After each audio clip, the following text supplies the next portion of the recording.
The battleship Texas is still with us for many reasons. Adolf Hitler is one of them.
Battleship Texas had several close calls during World War II. Some you may know about, some you may not. She was hit twice on D-Day by German shells. The first round hit the battle tower, killing Quartermaster Third Class Christian Christensen. This sailor was the only one to ever lose his life on the battleship Texas. The other did not detonate. It was later disarmed, and to this day, it can currently be found, still located on the battleship Texas. Another close call was when she had to face down kamikaze pilots. 3 of these kamikazes specifically targeted the USS Texas.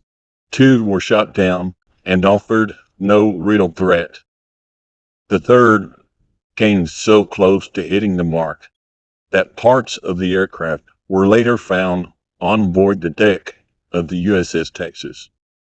These events and others that the USS Texas took part in are a matter of history now.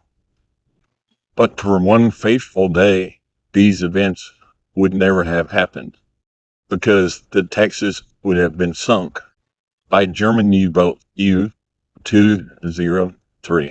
Let's take a listen to this excerpt from the book, Memoirs of a German U-boat Commander.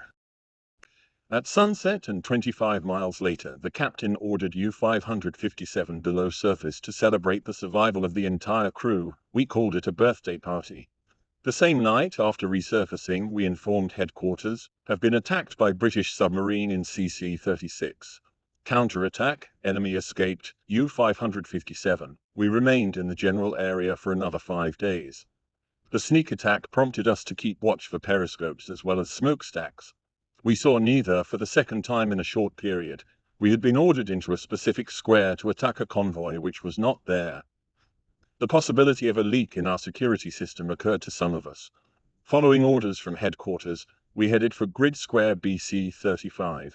Here, together with 2 companion U-boats, we were to form an advanced patrol line that ran from the 48th to the 53rd parallel, passing some 450 miles east of Newfoundland.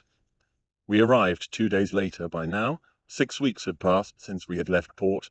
We had become full-fledged submariners.